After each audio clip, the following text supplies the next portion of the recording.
Então, iniciando nossa gravação, o som está funcionando. Vamos lá. A gente parou a última aula aqui, ó. Grupos do tipo finito, né? A gente estava falando a respeito das possibilidades de grupos. E aí a gente viu que só existem dois tipos de grupos, na verdade, quando a gente pensa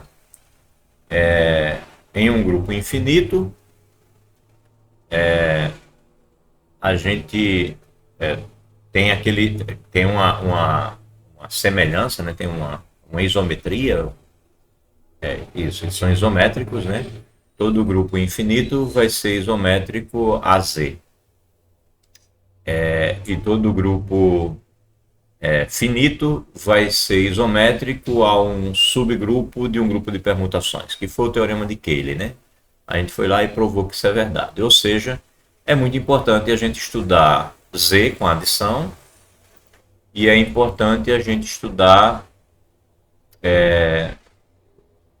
os grupos de permutações, né? Porque aí, estudando esses dois grupos, a gente consegue pegar qualquer outro grupo e traçar um isomorfismo com esses grupos, e aí, fazendo as contas nesses grupos, a gente resolve todos os problemas relacionados aos grupos, tanto infinitos quanto grupos finitos, né? Bem, aí hoje a gente fala sobre o grupo do tipo finito e depois fala do teorema de Lagrange e a gente encerra então a teoria de grupos ali no teorema de Lagrange. Claro que teria muito mais coisa para estudar, mas é até onde dá para ir, tá? Então vamos lá. Grupo de tipo finito. Aí ele diz aqui assim: seja G com a operação que ele representou por ponto, um grupo aqui qualquer que tenha uma quantidade finita de elementos, né? Um subconjunto de G. Na verdade, ele pega G, um grupo qualquer, e pega dentro dele um subconjunto L, né? E aí ele, considerando que a coleção dos subgrupos de G que contém L é não vazia, então a ideia é essa, né? Você está com G, ele não deu nenhuma informação sobre G, G é um grupo qualquer, e dentro de G ele pegou L. Aí ele está dizendo assim: pense em todos os subgrupos de G que contém L. Note que L é simplesmente um subconjunto, ele não disse nada sobre L. É um subconjunto finito, tem N elementos, né? Então, a coleção de subgrupos de G que contém L é não vazia, né? Pelo menos G pertence a essa coleção, né? O G contém o L. Então, se você pensar no conjunto dos subgrupos de G que contém L, o próprio G faz parte desse conjunto. Logo, esse conjunto não é vazio. Aí ele diz assim: a questão que nos propomos é a seguinte: qual o menor subgrupo de G que contém L? Então essa é a ideia que ele quer tratar. Dou um grupo, penso no subconjunto do grupo, dou nada, nenhuma informação nem sobre o grupo, nem sobre o subconjunto. É um grupo qualquer e um subconjunto qualquer. E aí, qual é o menor subgrupo desse grupo G que contém esse subconjunto? É isso que ele quer tratar. Bem, para responder a essa pergunta, procuremos generalizar o que foi feito para subgrupos cíclicos. A informação que eu tinha dado agora há pouco sobre grupos, né, é para grupos cíclicos, né? Se ele for infinito, um grupo cíclico infinito, ele é igualzinho a Z com adição. E se ele for finito, ele é igualzinho a um subgrupo de um grupo de permutações, né? Não é para qualquer grupo, é para grupos cíclicos, né? Corrigindo o que eu falei agora há pouco. Bem, aí denotaremos por L, né? Assim como colchete, o conjunto de todos os elementos de G que se podem expressar da seguinte forma. Então, estou eu aqui com o L tem os elementos que estão descritos aqui, né? É o elemento A1, o elemento A2, etc., até o elemento AN, tem esses elementos. Aí ele vai chamar de colchete de L todos os elementos que você puder obter fazendo as potências dos elementos daqui, né? Daqui os elementos desse conjunto serão as potências. O A1 é elevado ao M1, o A2 é elevado ao M2 e assim por diante. E aqui ele preferiu chamar de X, né? Então XR é elevado a MR, em que esses caras aqui são os elementos de L. E os expoentes são inteiros. Aí ele disse assim: provemos primeiro que esse conjunto, que é o colchete de L, é um subgrupo de G. Então, veja bem, a princípio, L era um subconjunto qualquer. Mas quando eu penso em todas as potências possíveis de L, né, para expoentes inteiros quaisquer, então o colchete de L, que é assim, já passa a ser um subgrupo. E aí ele vai provar isso. Então, para mostrar que é um subgrupo, eu preciso fazer o quê? Primeiro, mostrar que é não vazio. E segundo, mostrar que se eu pego um elemento, né, na verdade, pego dois elementos no conjunto, eu devo mostrar que a operação de um elemento com o inverso do outro continua no conjunto. Eu tenho sempre isso em mente quando eu quero mostrar que é um subgrupo. Então, o que foi que ele fez? Ele pegou dois elementos aqui, U e V, no colchete de L. Então, o U ele vai ser um produto, né, de potências desses caras aqui, né, porque esses caras são os elementos de L. Então, o U vai ser um conjunto de potências de elementos de L. Repito, os elementos de L são potências desses X. E o V vai ser um outro produto, né, de potências de L. Então, ele pegou esses dois elementos aqui no colchete de L. Aí ele diz o seguinte, para conveniente, para esses caras, né, para os X, os elementos de L, e expoentes inteiros. Aí o que ele vai fazer agora? Ele vai olhar para esse produto, o elemento vezes o inverso do outro. Aí o elemento U ele escreveu até aqui, até o XR. E esse daqui é o inverso do V, né? Se o V é isso, esse daqui é o inverso. Vamos ver que é verdade, né? Se você olhar para o V, quem é o V? É y1 elevado a um expoente n1. Depois y2 elevado ao expoente n2, etc. Até um certo yt elevado a um expoente nt. Aí quem foi que ele disse que era o inverso? Como é que ele escreveu o inverso dele aqui? Ele pegou aqui, ó, vezes, se você multiplicar isso por se você multiplicar pelo inverso vai dar identidade, né? Então eu vou dizer aqui que vai dar identidade. Digamos, a identidade é. Por quê? Porque eu vou pegar esse yt e vou multiplicar por y, como é que ele escreveu? T a menos 1. T a menos 1. Ou seja, ele pega o inverso do y a t, né? Do ynt. E aí ele cria o elemento yt a menos yt, y elevado ao inverso disso. Se você tem aqui o inverso desse, se você tem o nt, então você pega o nt a menos 1. Né? Então, menos nt. Então, quando você fizer esse produto, vai dar 1. Aí o próximo seria o nt menos 1. Então, seria vezes o y. Aí aqui vai ficar menos nt menos 1. Né? Seria o elemento t menos 1. E assim por diante, ou seja, ele vai recuando, né, do final para o início.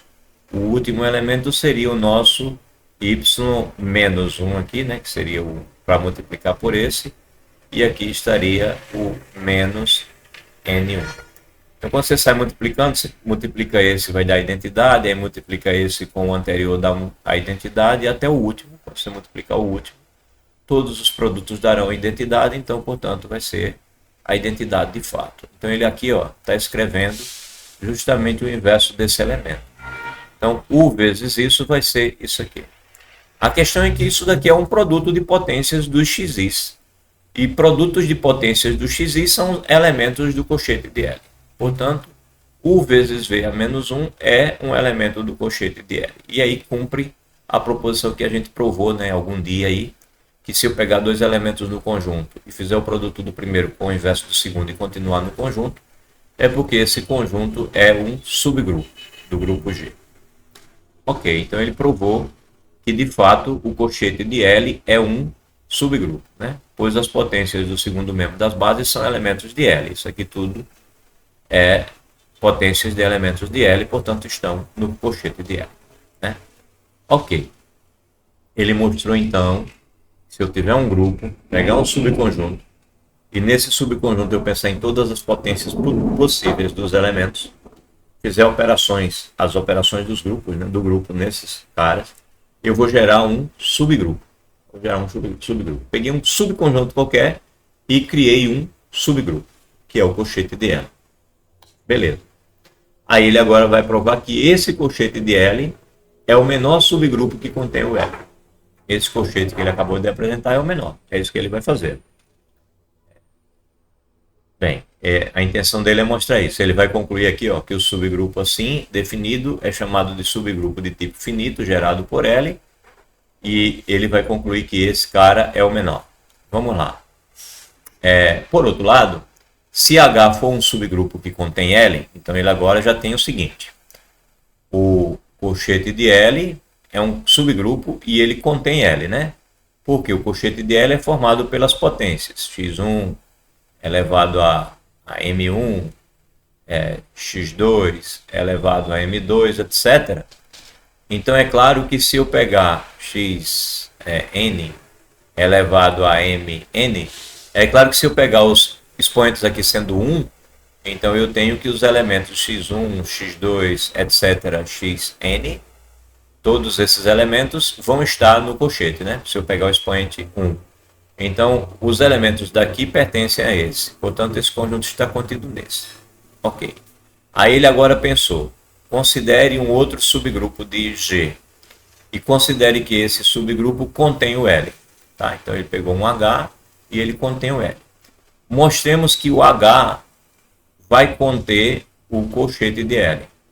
Então, se o H é um subgrupo qualquer e ele é obrigado a conter o colchete de L, significa dizer que esse subgrupo é o menor subgrupo que contém L e é subgrupo de G. Bem, o que completará a nossa resposta à questão inicial. Para isso, tomemos um elemento daqui. Eu quero mostrar que um elemento daqui obrigatoriamente vai estar em H. Então, se eu pegar um elemento daqui, eu lembro que esse elemento é formado por produtos de potências de elementos de L, né? Com esses caras aqui sendo elementos de L e expoentes inteiros. Bem, como pertencem a L, esses caras, os x1, etc., os elementos x1, xr também pertencem a H, né? Porque H contém L. Ok, também pertence a H.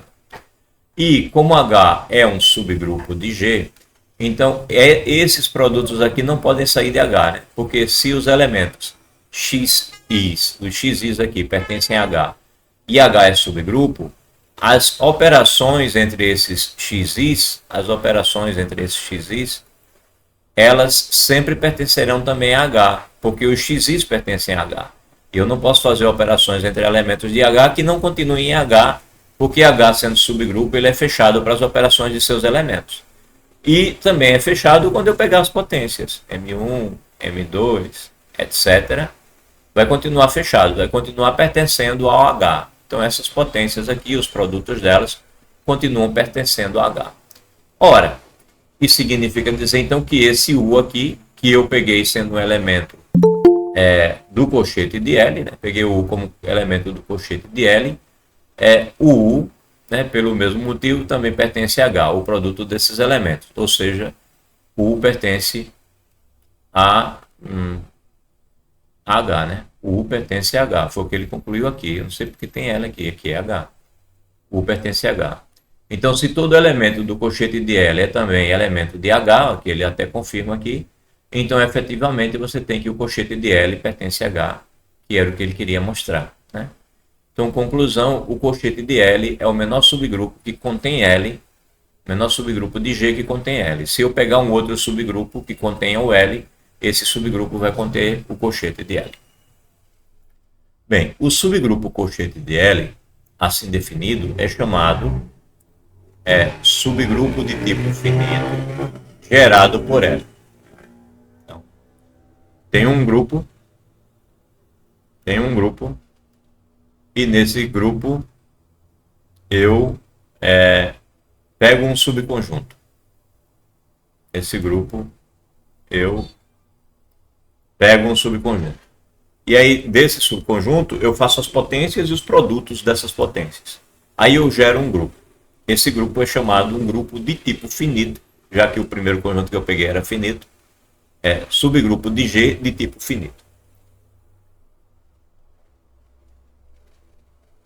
Então, dado um grupo qualquer, eu sempre posso pegar um subconjunto não vazio com uma quantidade infinita de elementos e fazer produtos entre esses elementos, né, e as suas respectivas potências, e gerar um grupo. Esse grupo gerado é chamado grupo de tipo finito. Tá? Bem, é um grupo de tipo finito gerado por L. Um grupo G se diz de tipo finito se existe um subconjunto de G, sendo esse subconjunto finito, e tal que esse subconjunto é o próprio G. Então, quando é que um G é de tipo finito? Um grupo qualquer, ele é de tipo finito. Ele é de tipo finito quando existe um subconjunto, quando existe um conjunto finito, que as potências desses elementos e seus produtos geram um grupo todo. Todo mundo é do tipo produtos de potências de seus elementos. Se for assim, G é de tipo finito, certo? E vai ser finito, naturalmente. De tipo finito é finito. Então, G não é cíclico, tá? G, não estou dizendo a você que o G é cíclico. Não estou dizendo que G ele é gerado única e exclusivamente por um elemento. Se eu disser isso, eu estou dizendo que G é cíclico. O que eu estou dizendo agora é que eu estou pensando que G é gerado por uma quantidade limitada de elementos, x2, x1, x2, etc. Até n elementos, mas não só o x1, x2 até o xn. Ele é o produto desses elementos, né? O produto dessas potências. Ele é gerado dessa maneira. Veja, ele não é gerado por um elemento só, ele é gerado por um conjunto de potências desses elementos. Então, esse G, eu não estou dizendo que ele é cíclico, eu estou dizendo que G é do tipo finito, ou de tipo finito, como diz ele. De tipo finito, tá? G é de tipo finito. Ok? Bem, aí vamos para o exemplo 29. Se G é cíclico, ele é de tipo finito. O L seria o cara que só tem o A. Perfeito, né? Então, o exemplo mais natural é quando o G é cíclico. Aí ele vai para um outro que não é cíclico, mas é de tipo finito.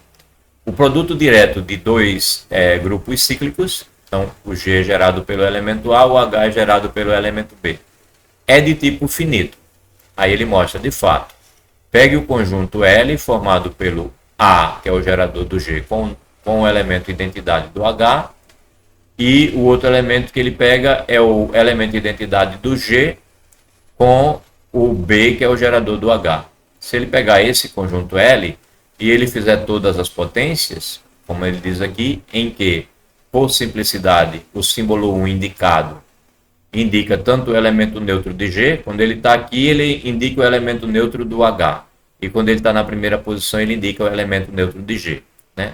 Então, indica tanto o elemento neutro de G como o de H nesse conjunto G cartesiano H. E aí, o gerado vai ser justamente o G cartesiano H por esses dois elementos aqui. Quando você fizer todos os produtos possíveis desses elementos, vai gerar o G cartesiano H, né? Com a operação de G e de H sendo feita em cada uma das entradas. Aí, para mostrar isso, basta observar que para todo elemento que eu pegar as potências aqui, isso vai pertencer a esse conjunto aqui.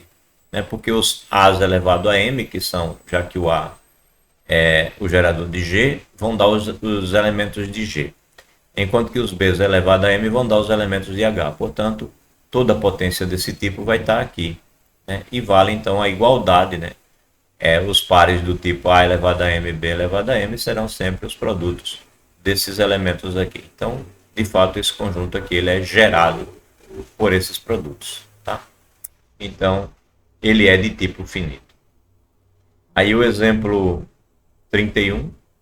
O subconjunto S3 das permutações dos elementos 1, 2, 3 é de tipo finito. De fato, como já vimos, nós vimos que o S3 nós representamos assim. Nós tínhamos o F0, que era a identidade, o F1 e o F2. Eu espero que a essa altura todo mundo já esteja acostumado com essa notação, porque a gente já fez algumas vezes. Aí G1, G2 e G3, né?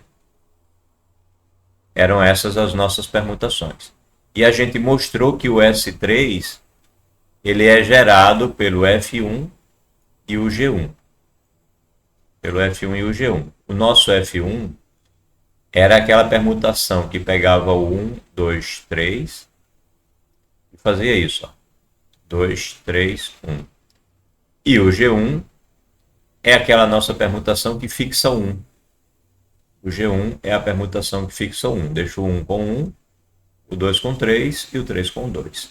Esses dois caras juntos, se você fizer todas as potências desse e operações entre eles, vão dar justamente os elementos do S3. Portanto, o S3, aqui está errado, o S3 ele é gerado pelo F1 e pelo G1. Estava errado porque eu tinha colocado chaves, né? Isso aqui é colchete, não chaves. Então, o S3 é gerado por esses dois caras aqui. O S3 é gerado por L, onde L é isso. De fato. Pronto, terminou essa parte de grupo de tipo finito e agora vamos falar dos resultados mais importantes da teoria de grupos, que é justamente Teorema de Lagrange. Vamos estabelecer o Teorema de Lagrange e eu fico feliz de saber que um dia passei para vocês o Teorema de Lagrange e estou satisfeito sobre teoria de grupos. Mas tem muita coisa mais para ver, tá? Grupos normais, entre outras coisas mais. Teorema de Silo. Seria muitas coisas para ver mais à frente. Mas, chegando aqui, eu já estou satisfeito. Bem, classes laterais, Teorema de Lagrange. Então, vamos saber primeiro o que são classes laterais. Então, consideremos a título de motivação para o conceito ser introduzido aqui um subgrupo não trivial H do grupo aditivo Z. Como já vimos, H é necessariamente cíclico. A gente viu que Z com a adição, Z com a sua adição, ele tanto pode ser gerado pelo 1, ele é um grupo cíclico que pode ser gerado pelo 1, ou seja, todos os inteiros podem ser somas de 1s, ou você pode ver o Z também como sendo gerado pelo menos 1. Então ele é cíclico. E a gente viu que todo subgrupo H de Z, H vai ser da forma A vezes Z, né? Tal que Z vai variando entre os inteiros, onde esse A é um número inteiro fixo. Você fixa o A e sai fazendo produtos com os inteiros, você tem os subgrupos de Z. Todos eles são dessa forma. A gente já viu isso, foi o que a gente viu recentemente. Ok. Quando ele diz que quer um H que não seja trivial, é porque ele quer que o H nem seja o Z, ele não quer o H sendo Z todo, nem ele quer que o H tenha apenas o número 1. Né?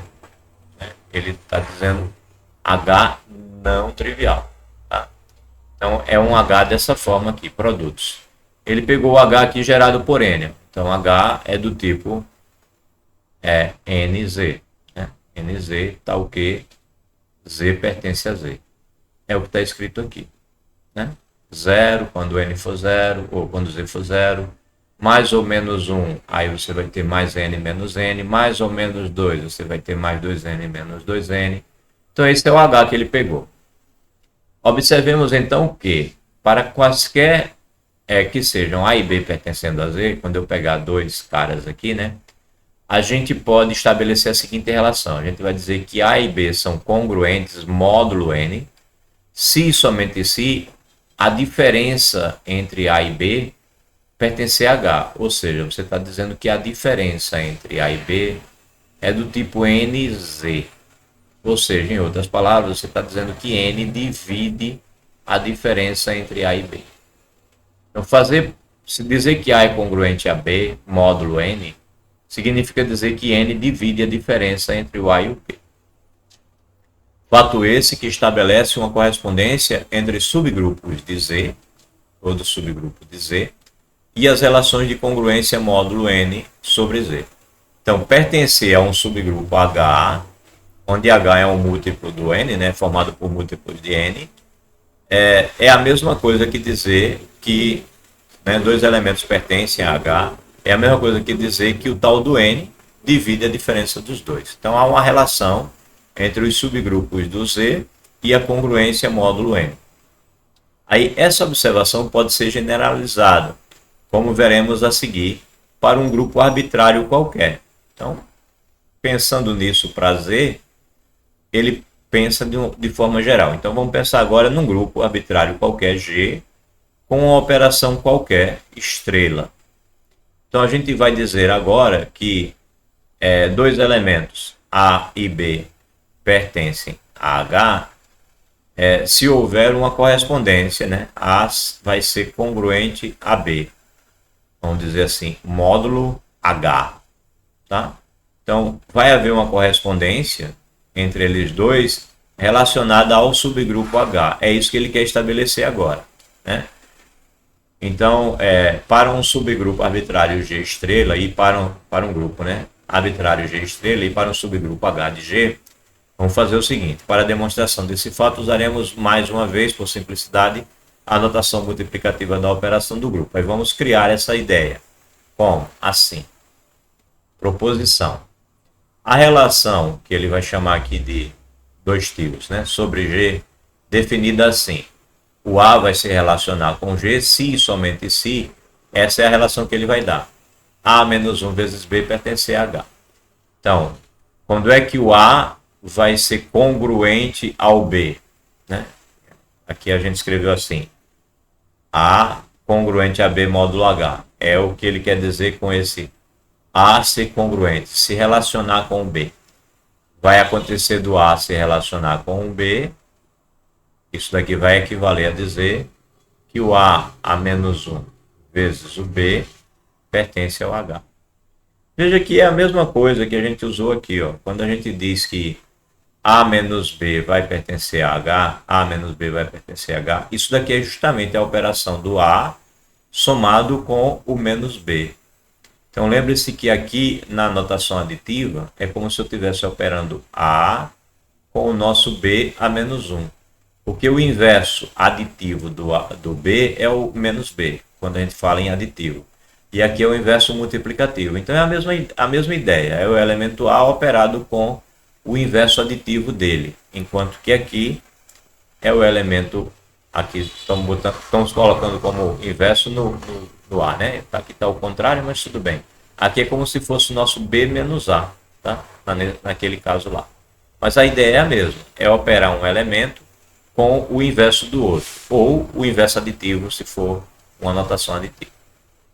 Então, o primeiro fato é que essa relação é uma relação de equivalência. Ele vai provar que é uma relação de equivalência. E o segundo fato é que se A pertencer a G, então a classe de equivalência determinada por A é esse conjunto aqui, que nada mais é do que o subgrupo do G, né? Isso aqui vai estar contido em G, e isso daqui será o subgrupo do G gerado por A. Não vai, né? Não vai. Aqui não é Z. Então isso não é verdade. Vai ser simplesmente uma classe, um subconjunto.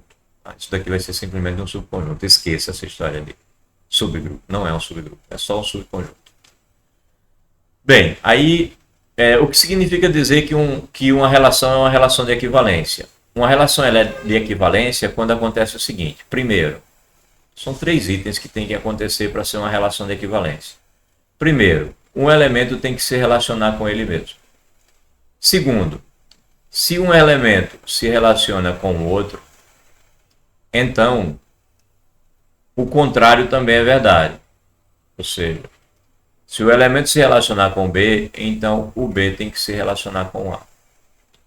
E a terceira exigência para ser uma relação de equivalência é que se o primeiro se relacionar com o segundo e o segundo se relacionar com o terceiro, então o primeiro tem que se relacionar com o terceiro. Isso aqui é chamado reflexividade.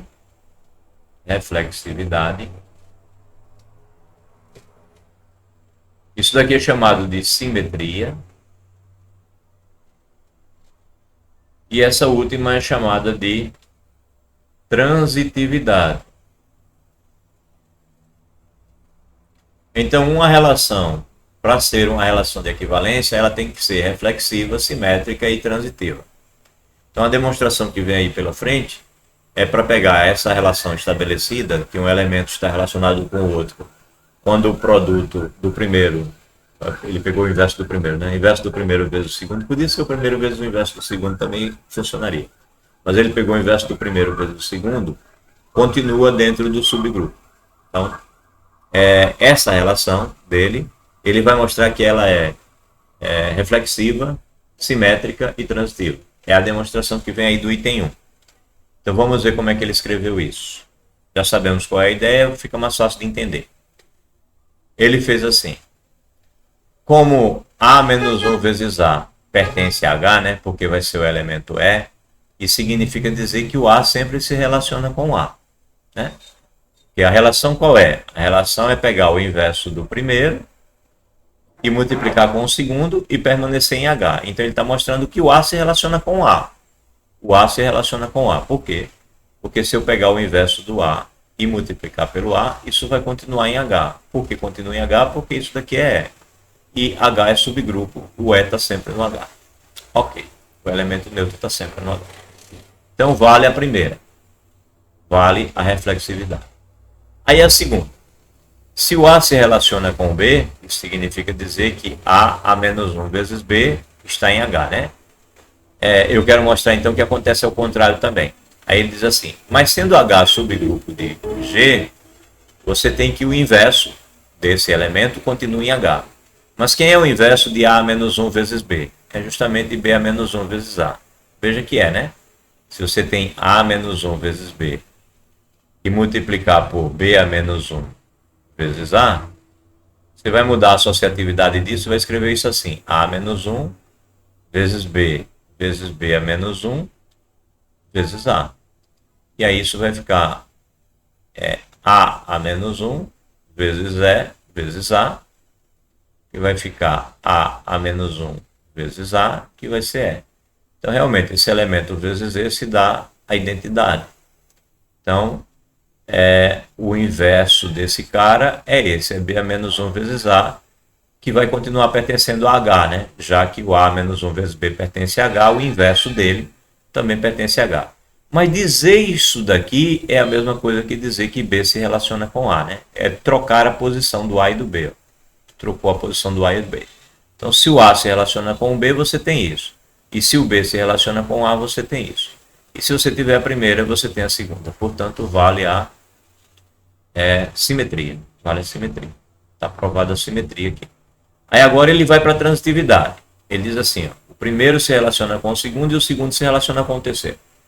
Se A se relaciona com B e B se relaciona com C, você tem que A menos 1 pertence a H e você tem A menos 1 vezes B, né? Pertence a H por causa da primeira. E B a menos 1 vezes C também pertence a H. Ok. Aí o que foi que ele fez? Ele fez o produto dos dois, do A menos 1B e o B a menos 1C. E achou o A menos 1C. Mas como H é subgrupo, isso daqui pertence a H, isso daqui pertence a H, aí o produto dos dois também pertence a H. Mas isso pertencer a H significa dizer que A se relaciona com C, portanto vale a transitividade. O primeiro se relaciona com o segundo com o terceiro, logo o primeiro se relaciona com o terceiro. Então vale isso, vale a transitividade. Então, essas três partes aqui provam que a relação dos tios é uma relação de equivalência. Está provado a primeira parte aqui da nossa proposição. Aí vem a segunda. Ele quer mostrar que se você pegar um elemento em G, aí então a classe de equivalência determinada por A é o conjunto dado assim. O que é a classe de equivalência determinada por A? Está dizendo assim, você tem G.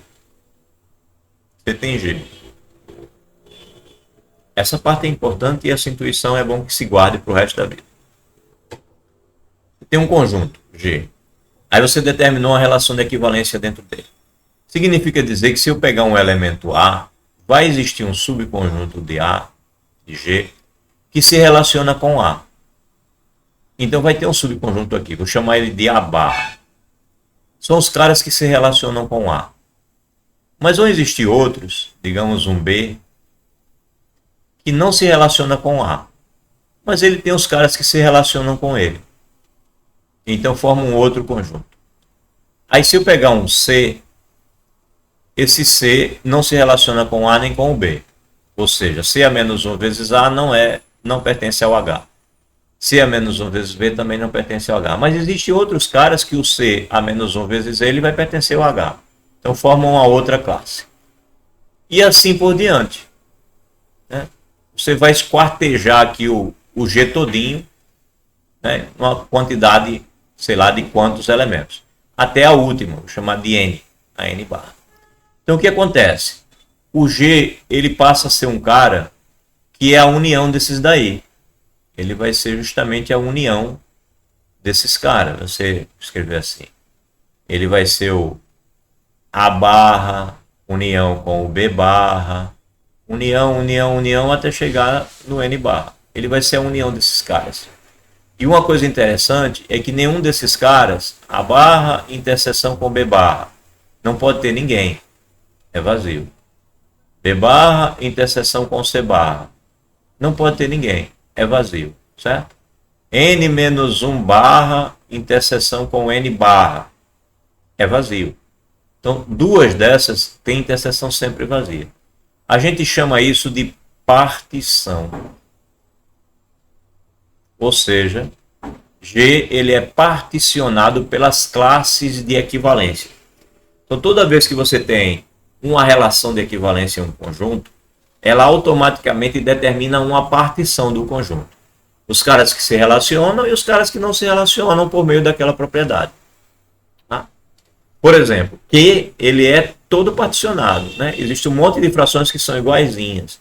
Aí outro monte de frações que são iguaizinhas. Na verdade, infinitas frações são iguaizinhas. Né?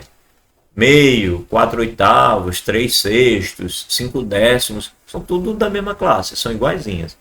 E são equivalentes, porque o produto dos meios e dos extremos dessas duas frações, se você pegar o produto dos meios e dos extremos, dá igual. Essa é a relação da equivalência de Q. Tá? Então, qualquer conjunto que você determinar uma relação de equivalência, vai particionar o conjunto em classes. E aí ele está dizendo que as classes de equivalência dessa nossa relação de equivalência são esses conjuntos aqui, os produtos à esquerda de um elemento pelos elementos de H. Então, o cara que foi equivalente a A, ou seja, o nosso A barra aqui, ele vai ser o conjunto dos X que pertencem a G, tais que o X seja da forma AH, né? E esses H's, eles vão percorrer o H. Então, são os caras que serão múltiplos do A. O A vai sair multiplicando os elementos do H aqui à esquerda. E vai formar o nosso A barra, a nossa classe aqui, do elemento A. Bom? Então é isso que vai acontecer. E aí ele quer provar que isso acontece. E como é que ele vai fazer isso? Ele vai provar essa igualdade aqui, né? Seja A barra a classe de equivalência do elemento A.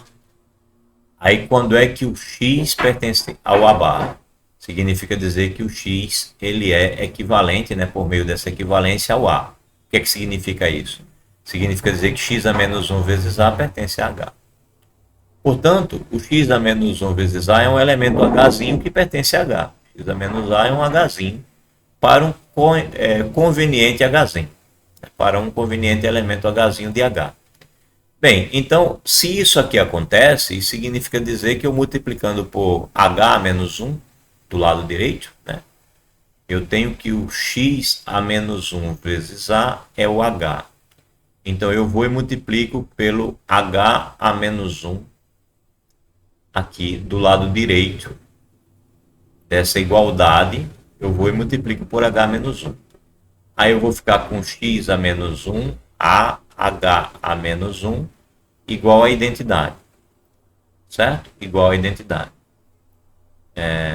Mas eu queria o X, não era isso que eu queria separar o X aqui. Vamos separar o X. Fiz uma pequena bobagem, não precisava multiplicar por H menos 1, que eu fiz não estava errado não, mas se eu multiplicar, eu quero o X, né?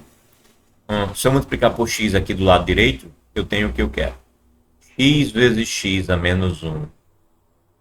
Quero mostrar que X é AH a menos 1. X é A, H, A menos 1. Como é que eu mostro isso? Bem, o que eu tenho é isso, né? E eu quero mostrar isso. X, como é que eu faço para ficar só o X? Bem, vou multiplicar por X mesmo, vamos lá. Vou multiplicar por X do lado direito, eu vou ter XH, né, aqui.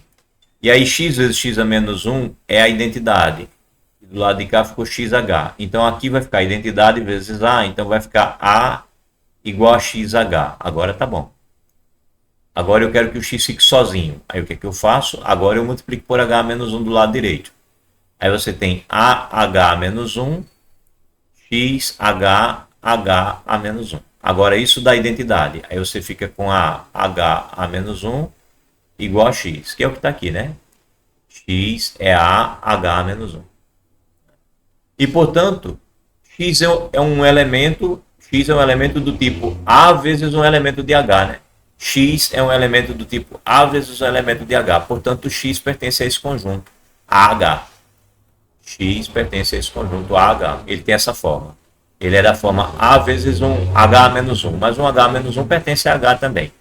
Logo, o X, ele pertence ao conjunto AH. Mas eu peguei o X onde mesmo? Eu peguei o X como sendo um cara de A barra. Então, eu acabei de concluir que se o cara for de A barra, ele também é de AH. Então, eu acabei de concluir que a minha classe A barra está contida no conjunto AH. E o que eu quero mostrar é que ela é igual, né? Ou seja, isso daqui é o que eu estou chamando de A barra. A barra é esse cara aqui. Acabei de mostrar que o A barra está nesse conjunto. Preciso mostrar agora que esse conjunto está no A barra. Para poder mostrar a igualdade. Isso mostrou uma inclusão, falta outra. Aí ele pegou agora um elemento que está aqui. Ó. Por outro lado, se o X estiver nesse de cá, ele quer mostrar que ele está aqui. Bem, mas se ele estiver aqui, então X é da forma AH. Melhor, AHzinho, né? Ele pertence ao AH e ele é da forma AHzinho. O que é que eu quero mostrar? Eu quero mostrar que X a menos 1A pertence a H. É isso que eu quero mostrar. Então o que está faltando? Está faltando eu multiplicar por X a menos 1. Né? Eu preciso dar um jeito para mostrar isso. O que eu tenho é que o X é dessa forma, AH. E H é um elemento qualquer lá de H, um elemento específico. Aí ele vai e faz assim, que X a menos 1 vezes A vai ser H menos 1. Como é que eu concluo isso daqui? Daqui eu tenho que chegar aqui. Eu quero X a menos 1 vezes A. Tá, então vou multiplicar por X a menos 1 dos dois lados aqui. Vai ficar X a menos 1 vezes X igual a X a menos 1 vezes A vezes H. Ok. Do lado de cá eu tenho a identidade. Então eu tenho a identidade igual a isso.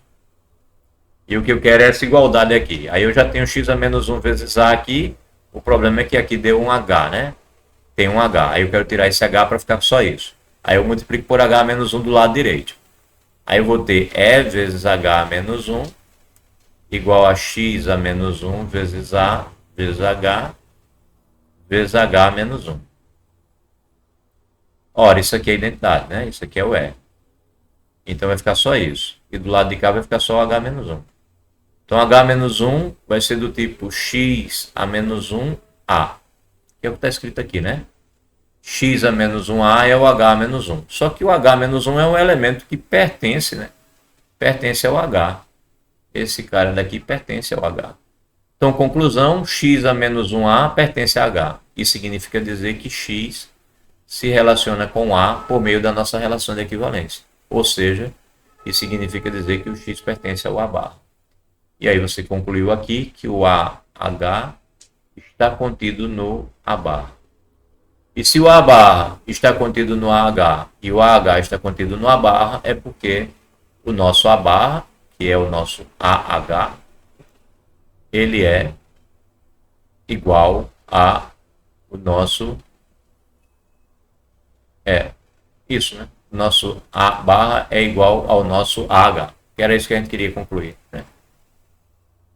Nosso A barra, ele é dessa forma, AH. Ok. Ou seja, o nosso A barra, ele é igual a isso, que a gente já viu ali, por definição é AH, tá o que o H pertence a H. certo? Para um A fixo pertencendo para um A que varia aqui em G. Para qualquer A que você pegar, isso vai variar, isso vai ser sempre verdade. Pensa no A fixo, você tem isso. Vai variando o H. Aí você vai variando os valores de A, os que estiverem dentro do conjunto formam uma classe, que não tiverem formam outra.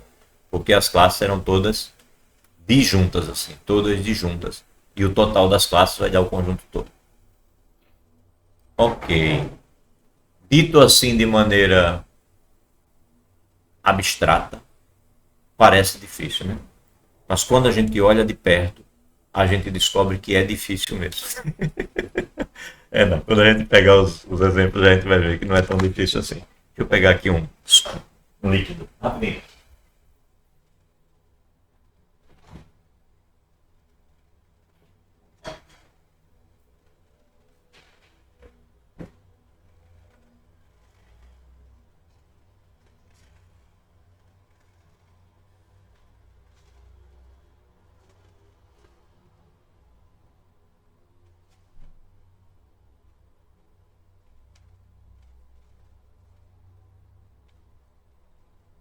De volta. É um limoneto. Propaganda. Propaganda do limoneto. Vou cobrar depois pela propaganda.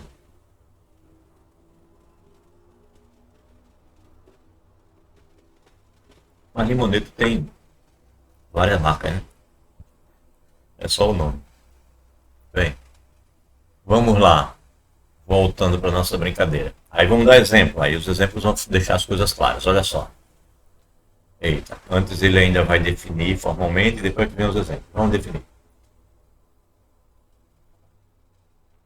Ele diz assim: para cada elemento que eu pegar no G, ó, pega um elemento no grupo. A classe de equivalência H, definida pela relação dois tios, introduzida na proposição 19, é chamada classe lateral à direita. Eu gosto de chamar ao contrário, de classe lateral à esquerda. Porque o A está multiplicando do lado esquerdo, né? Ele não está multiplicando do lado direito. Mas ele olha para o H, eu olho para o A. Questão de gosto. Vou chamar igual a ele, mas eu prefiro chamar ao contrário. Eu chamaria de classe lateral à esquerda, mas ele chama de classe lateral à direita. É que eu prefiro a esquerda, mas tudo bem. Bem, então classe lateral à direita. Ele olha para o H porque está do lado direito. Eu olho para o A. Tá? Módulo H determinada por A. Então essa é a nossa classe lateral à direita, módulo H determinada por A. Aí ele diz assim: uma decorrência imediata da proposição anterior é que o conjunto das classes laterais módulo H determina uma partição. Já tinha falado para vocês, né? Então, se A pertence a G, a H é diferente do vazio, né? Porque o A vai multiplicar pelo menos o E, e o E está aqui dentro, então é diferente do vazio. Se você pegar dois elementos de G, então essas duas classes só serão iguais se ou elas serão iguais ou elas terão a interseção vazia. Foi o que eu tinha falado aqui, gente. Ó. Duas classes, né? Ou elas são iguais ou elas têm interseção vazia. Tá? Então, pega um elemento aqui, ou o elemento é equivalente ou não é. Então, ou as classes são iguais, ou então a interseção é vazia. É o que ele está formalizando aqui. E a união de todas as classes laterais vai ser o conjunto todo, G. Certo? A união vai ser o conjunto todo. Bem, o conjunto quociente de G, por essa relação, é denotado assim. Ele chama conjunto quociente. É o conjunto das classes. Então, ele chama de G quocientado por H. Inclusive, essa é a noção que eu falei a vocês dos racionais, né? Que são as frações. São classes de equivalência. As frações são classes de equivalência. Então, é G sobre H.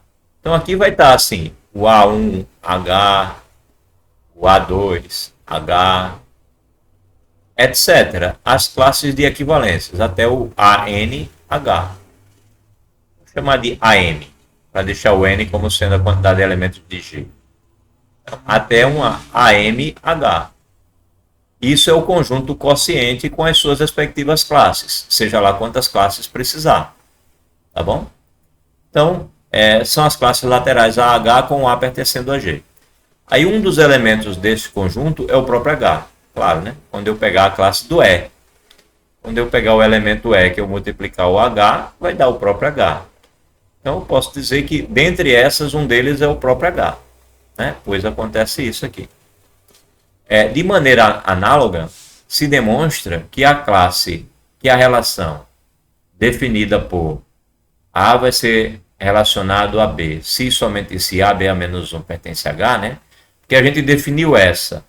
A gente disse que o A estaria relacionado ao B, se e somente se o A menos 1B pertencesse ao H. Mas como eu comentei com vocês, dá para definir que A está relacionado com B, aí para diferenciar ele botou um tracinho aqui embaixo, se e somente se, ao invés de pegar o A como sendo a menos 1, eu deixo o A normal e coloco o B a menos 1. Daria uma teoria igualzinha a essa que a gente fez até agora. Daria uma teoria igualzinha. Se eu, ao invés de fazer A menos 1B, eu fizesse AB a menos 1. Dava a mesma coisa. Seria relação de equivalência, teria as classes, só que ao invés da classe ser à direita, ela seria à esquerda, né? Ou seja, ao invés de o H ficar do lado direito, o H ficaria do lado esquerdo. Ou seja, para mim, na minha linguagem mais natural, ao invés da classe ser à esquerda, ela passaria a ser à direita. Eu vejo ao contrário, tá? Mas se eu escrever um livrinho, eu escrevo ao contrário. Mas tudo bem, tanto faz pensar de um jeito ou de outro. Bem, só que neste caso, a classe de equivalência de um elemento A pertencente a G é um subconjunto AH, onde o H agora fica à esquerda, chamado de classe lateral à esquerda, módulo H, determinada por A. Ou seja, é a mesma coisa, só que do outro lado. É claro que, se G for comutativo, aí falar que você está multiplicando A por H, ou falar que você está multiplicando H por A, tanto faz, né? Porque isso daqui vai ser os elementos da forma AH e esse daqui vai ser da forma HA. Mas se o G for comutativo, AH e HA é a mesma coisa. Então, se o G for comutativo, as classes laterais são as mesmas para qualquer A que você pegar em G. Então, a brincadeira quando o G é comutativo fica sem graça. As classes do lado esquerdo são iguaizinhas às classes do lado direito. Só tem graça quando o G não é comutativo.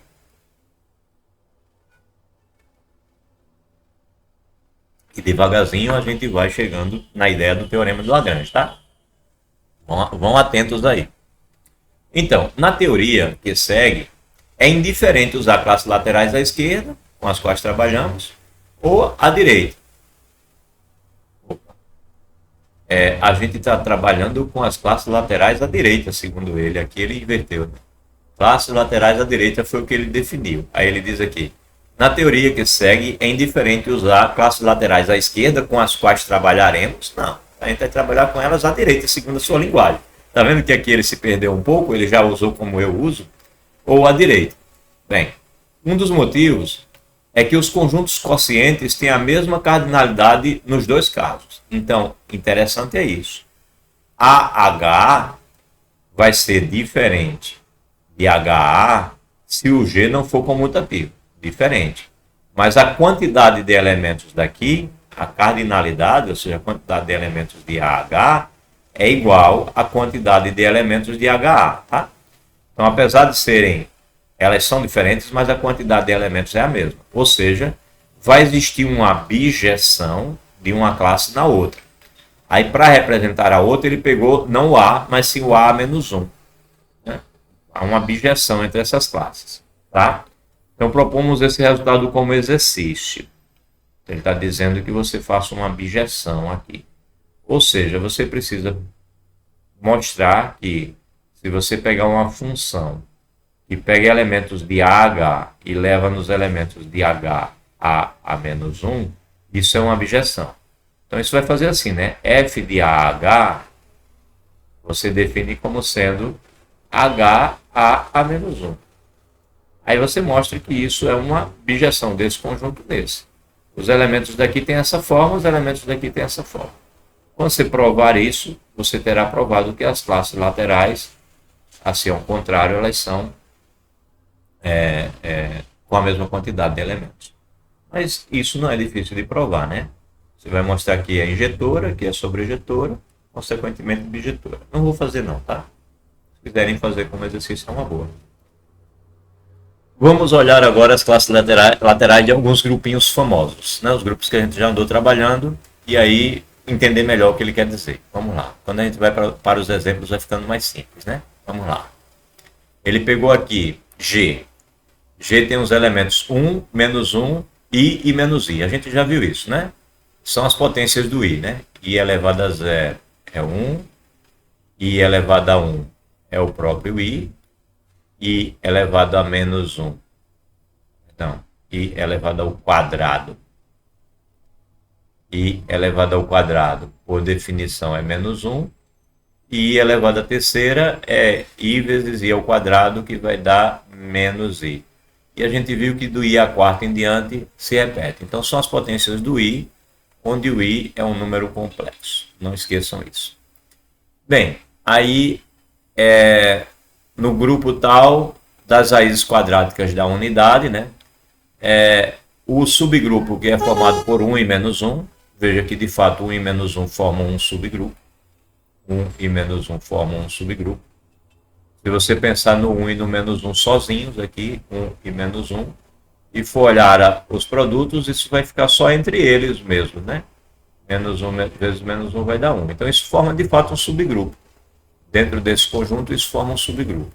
Se você for ampliar a tabela, aí você vai ter que acrescentar aqui o I e o menos I, né? Tanto nas linhas como nas colunas. E aí você vai ter o I e o menos I. Aí aqui vai dar o quê? I vezes 1 dá I vezes menos 1 dá menos I vezes I dá menos 1, I vezes menos I dá 1, né? Vai dar 1. E aqui menos 1 vezes I dá menos I, menos 1 vezes menos I dá I, aqui dá menos I vezes 1 dá I, aqui é menos I, né? Menos I vezes 1 dá menos I, aqui vai dar I, aqui vai dar menos 1, e aqui vai dar menos vezes menos mais, I vezes I ao quadrado, aqui dá menos 1. E quanto é aqui? Aqui vai ser menos I, aqui dá 1, né? Porque tem um menos aqui na frente, aqui dá 1. Esse aqui é 1, e não menos 1. Pronto, a tabela completa seria essa, mas note que aqui você tem um subgrupo. Esses 4 aqui, eles se relacionam sozinhos. Então, de fato, o H é um subgrupo. Aí, quais são as classes laterais do H? Aí você pega os elementos, né? É assim que a teoria está dizendo, né? Eu vou pegar os A's e multiplicar todos os elementos do H. Então, pegar o primeiro elemento, 1. Quando eu pegar o 1 e multiplicar o H, pegar todos os elementos do H e multiplicar por 1, eu vou ter o próprio H. Agora, quando eu pegar o menos 1 e multiplicar o H, eu vou ter menos 1 vezes 1 dá menos 1. Aí, menos 1 vezes menos 1 vai dar 1, ou seja, vai dar de novo o H.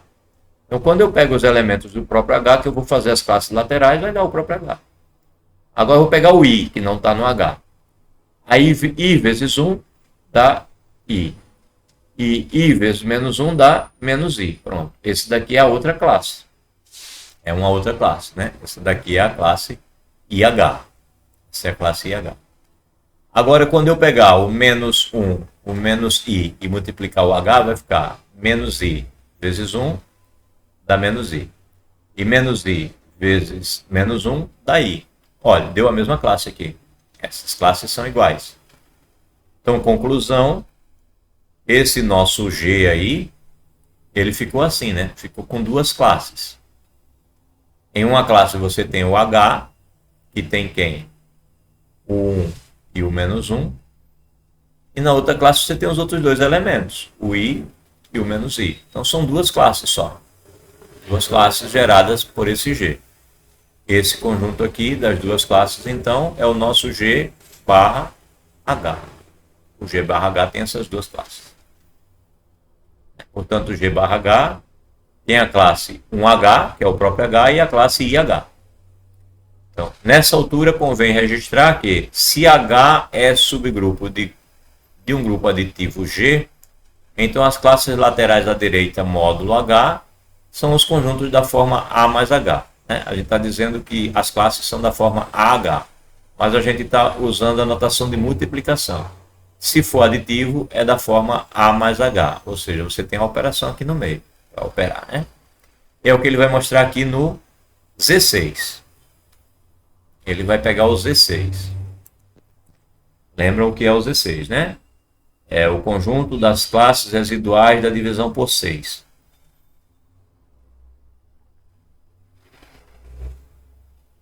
Quando você divide por 6, dá resto 0, 1, 2, 3, 4 ou 5. Né? Então, quando você vai olhar para o Z6, o que você tem no Z6 são as classes 0, 1, 2, 3, 4, 5. Aí quando você olha para as operações que acontecem com o 0 e o 3, né, você vai fazer a tabela das operações. A operação em questão aí é a operação de adição. Você tem 0, 1, 2, 0, 2, 3, 4 e 5. 0, 1, 2, 3, 4 e 5, né? A operação no Z6 é a adição. Faço do 0, do 1, do 2, do 3, do 4 e do 5.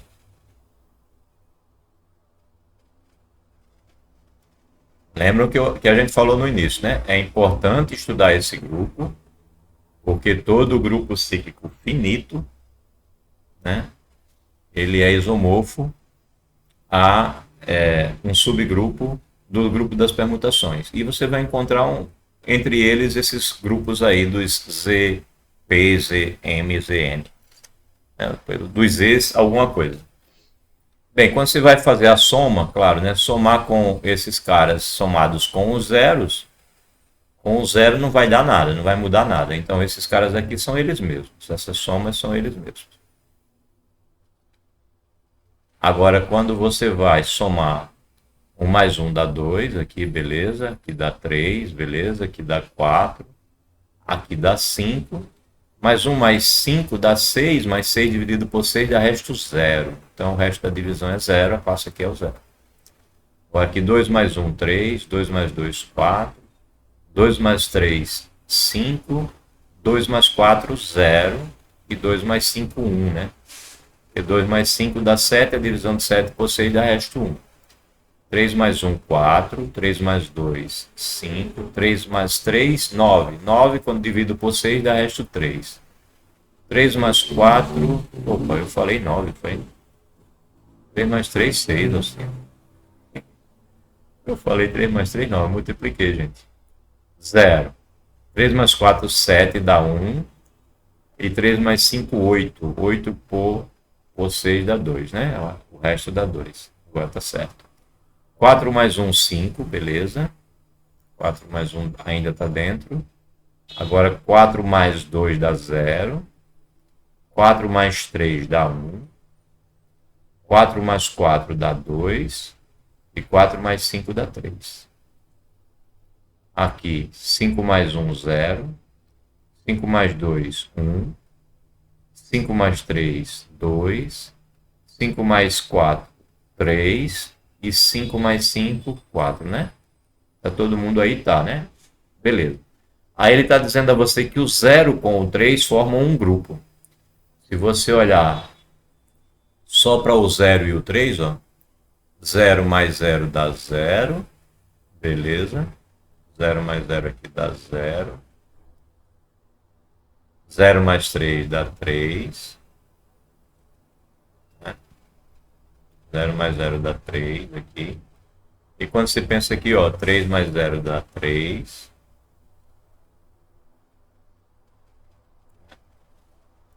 E 3 mais 3 dá 0. Então, quando você pensa só no 0 e no 3, você tem que ele é fechadinho, né? As operações só dão entre eles próprios. Então, se você pegar H como sendo apenas o 0 barra e o 3 barras, isso forma um subgrupo dos V6, né, com a sua respectiva adição. Aí ele vai olhar as classes desse cara. Aí olhar as classes desse cara é fazer o quê? É sair somando todo mundo, né? Quando eu pegar o 0 e somar com o H, eu vou estar pegando o 0 e somando com 0, que vai dar 0. E o 0 e somando com o 3, que dá 3. Quando eu pegar o 1 e for somar com o H, eu vou estar somando 1 no 0, que dá 1, e 1 no 3, que dá 4. Quando eu pegar o 2, que eu for somar com o H, eu vou estar somando 2 com o 0, que dá 2, e 2 com o 3, que dá 1. Quando eu pegar o 3 e for somar com o H, eu vou estar somando 3 com o 0, que dá 3, e vou estar somando 3 com o 3, que dá 0. Quando eu pegar o 4 e for somar com o H, 4 com o 0 dá 4, e 4 com o 3 dá 1. E quando eu for somar o 5 com o H, eu vou fazer 5 com o 0, que dá 5. Aqui 4 com o 0 dá 4. Eu escrevi 0, não foi? Aqui é 4. 4 com o 0 dá 4 e 4 com o 3 dá 1. Quando eu somar o 5 com H, eu vou ter 5 com o 0 e 5 com o 3, que dá 2, né? É isso? É. Aqui dá 2 com 3, 5. Aqui tá errado também. É 5. 2 mais 3, 5. Conferir. 0 tá certo. 1 tá certo. 2. Agora tá certo. 3. Tá certo. 4. Tá certo. 5. Tá certo. Então, quais são os iguais? Esse daqui, né? O 5 e 2 é igual a 2, 5. 4, 1 é igual a 1, 4. E o 3, 0 é igual a 0, 3. Então, conclusão, nós temos três tipos, né? Temos três tipos. Temos o, vamos pegar aqui, por exemplo, o 0H, que seria o próprio H, é um tipo. Aí você tem o 1H, 1 mais H, que deu igual a 4 mais H. Então, 1 mais H é igual a 4 mais H, é o outro tipo. E o 2 mais H deu igual ao 5 mais H. Então, esses dois aqui deram iguais, esses dois deram iguais, esses dois deram iguais. Então, só tem três classes. Só tem três classes. Então, G, quando dividido aí sobre H, só tem essas três classes. O H, o 1 mais H e o 2 mais H. Sendo que o 1 mais H é a mesma coisa que o 4 mais H e o 2 mais H é a mesma coisa que o 5 mais H. Pronto, só tem essas três classes aqui. Acho que os exemplos vão deixando claro, né, o que significa a classe lateral. Bom?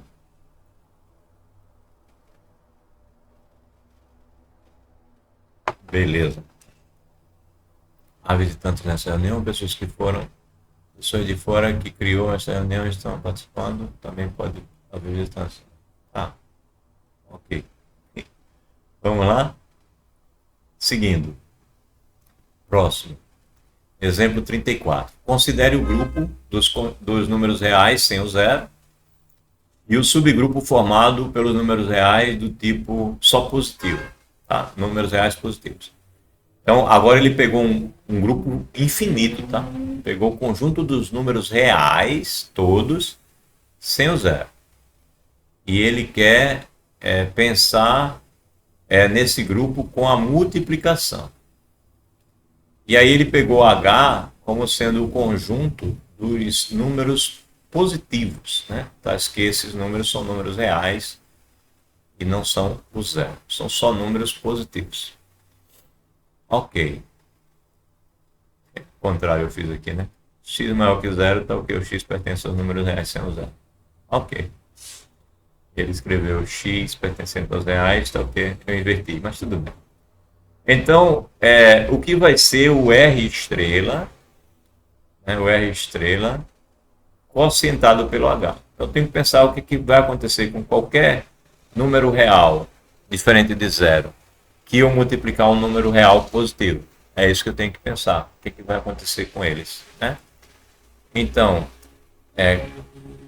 se eu pensar que o A é um número positivo e eu for multiplicar o A vezes o H, O H só tem número positivo. Eu estou multiplicando o número positivo, então só vai dar número positivo. Então o AH vai dar o próprio H. Já se eu pegar um número negativo, aí quando eu multiplicar o número negativo pelo H, sendo o A negativo, esse produto vai dar, digamos, o menos H, né? Vai dar o menos H. Ou seja, vai dar justamente o conjunto dos números reais, diferente de zero, só que ao invés de serem números positivos, agora serão números negativos. Então só tem duas classes, a classe dos positivos e a classe dos negativos, ambas sem o zero. É isso. Então é isso. A RH, digamos assim, vai ser o H e o menos H. Tá? O R estrela quocientado pelo H vai ter duas classes. A classe que é o próprio H e a classe que é o menos H. Ok? Só tem essas duas. Veja que é interessante olhar para esse exemplo, porque a gente estava falando só de grupos finitos, de repente aparece um infinito. E mesmo assim dá para dividi-lo ao meio. Né? Ele é infinito, mas dá para dividir ao meio. Os positivos e os negativos. Duas classes laterais. Ok. Exemplo 35. Consideremos agora o S3 novamente. Aí ele pegou aqui A, ele pegou a nossa 1 para 2, 2 para 3, 3 para 1. Isso aqui é a nossa F1, né? Pegou a nossa F1, sendo A. E B, ele pegou a nossa G1. Ou seja, ele pegou os dois geradores, né? Pegou os dois geradores. Isso posto, você tem que o conjunto S3, a gente já viu que ele é a nossa identidade, né? Que seria a nossa F0, depois a nossa F1, que é o A. Aí a nossa F2 é o F1 ao quadrado. Aí tem a nossa G1. Depois tem a G1 com a F1. E depois tem a G1 com a F1 ao quadrado. A gente viu isso antes. É o que ele está chamando ali de A ao quadrado, B, BA e depois B ao quadrado. Ele só mudou a notação, mas ele está falando da mesma coisa. Aí vamos lá. Quando eu pegar o E, ele pegou aquele subgrupozinho nosso lá, né? A gente viu, quando olhou para o S3, a gente viu que tem três caras ali que não saem, né? Não saem um do outro de jeito nenhum. É o F0, o F1 e o F1 ao quadrado, né? Que é o F2. A gente fez isso e verificou que as operações não saem do meio deles dois, né? Do F1 e do F1 ao quadrado junto com o F0. O F0, quando operado com qualquer outro, vai dar o próprio outro, né? Porque ele é o elemento de identidade. Então isso daqui vai dar isso. Quando você fizer F1 com F1, dá F1 ao quadrado. E quando você fizer F1 com F1 ao quadrado, vai dar o F0, vai dar a identidade. Aí aqui vai dar a identidade e aqui vai dar o F1. Então é um grupo, é fechadozinho. É justamente o grupo formado que ele chamou aqui de H, chamou de C3, que é o E, o nosso F1 e o nosso F1 ao quadrado. Tá bom? F0, F1 e F1 ao quadrado na linguagem anterior. Então quando você pega o E e opera, o E operado com todo mundo vai dar o próprio conjunto, vai dar o próprio H. Aí quando você pegar o nosso F1, que é o nosso A, e operar com a identidade, vai dar o próprio A. Quando você operar o A com A, vai dar o A quadrado, e quando você operar o A com A ao quadrado, né? O A com o A ao quadrado vai dar a identidade. Vai dar isso. Agora, quando você pegar o A quadrado para multiplicar todo mundo, bem, o A quadrado vezes o E dá o A quadrado. O A quadrado operado com o A, né, o F quadrado operado com F1 vai dar identidade. Dá identidade. E quando você pegar o A quadrado e operar com A quadrado, quadrado com quadrado vai dar o 1, vai dar o A. E aí quando você pegar agora o B, né, para fazer a operação, você vai ter o quê? Vai ter B com E, vai dar o próprio B, B com A vai dar o BA, e B com A quadrado vai dar o BA quadrado.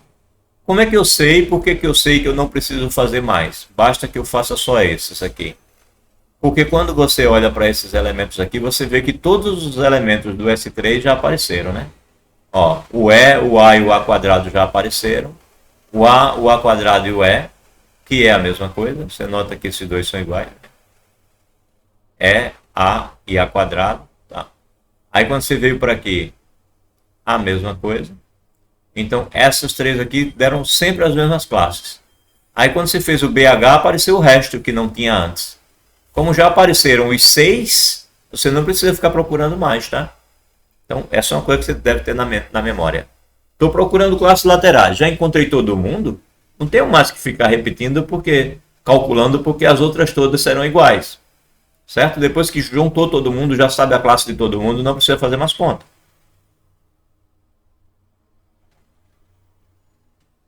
Isso é importante, tá? Para não ficar perdendo tempo na prova. Então vamos lá. Se eu encontrei já todo mundo, acabou. É por isso que o nosso exemplo termina ali. Nosso exemplo não ficou procurando mais classes, porque todo mundo já está aqui. Então só tem duas classes. Essas todas aqui são iguais, é o H. E essa outra classe aqui que ele chamou de BH, né? BH. Então as classes só são essas. Quando você pega o S3 e quocienta por esse subgrupo, dá só essas duas classes. Ok? E aí, deixa eu ver como é que estamos. Tá, já estamos no Teorema de Lagrange quase, nos corolários, dá tempo. Beleza. Só temos esses itenzinhos para terminar e temos meia hora. Vamos lá, proposição. Vamos pegar mais propriedades. Seja H um subgrupo de G. Então, duas classes laterais quaisquer de H são subconjuntos de G que têm a mesma cardinalidade. Pronto. Ele colocou como exercício que a gente provasse que AH tem a mesma cardinalidade de HA-1.